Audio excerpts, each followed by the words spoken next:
If there's such a thing as a controversial lightning rod Baptist minister, then one is headed to North Texas. He's the former head of Jerry Falwell's Liberty Baptist Seminary, and his claims of having terrorist ties have clouded his credibility and perhaps his future. Channel 8's Brett Shipp has more tonight. Let me tell you what the last 2 weeks of my life have been. I got hit with oranges. Not what you might expect to hear from the Dean of Theology at Liberty Baptist Seminary, but it's part of the Ergun Caner mystique and legend of being raised a radical Muslim in Turkey and an enemy of America. I hated you. I may be harsh, but as Dr. Hayes told you, my madrasa, my training center was in Beirut. And he says he was trained to be a terrorist when his family moved. And so we came to America. It was 78. Once here, Caner says he converted to Christianity, then rose to national prominence after 9/11. That's when Tom Rich of Jacksonville, Florida, first heard his message. He said, this is a quote, that he was trained to do that which was done on 11 September.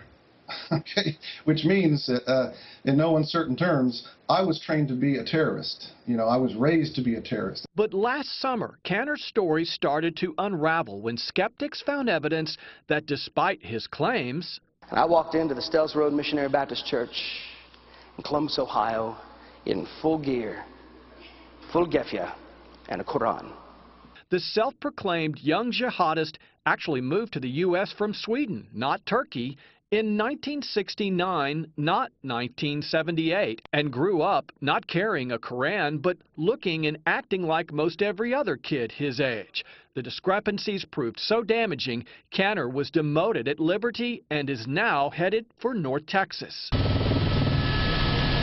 to become vice president at Arlington Baptist College, home to 200 students and maybe a not-so-welcoming staff.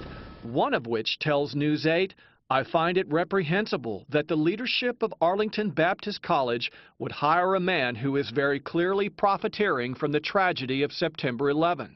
Back in Florida, blogger Rich says giving Caner credibility takes away from the church. Really calls into question the integrity of the organization that he represents. And it makes it harder to spread the gospel to people when they know that Southern Baptists actually are not holding this guy accountable. Caner did not respond to our request for an interview, but is on the record saying he is only guilty of uttering discrepancies and making pulpit mistakes.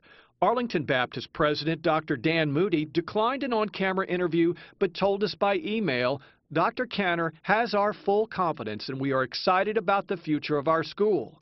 We consider all the controversy to be in the past and we are moving forward with full confidence.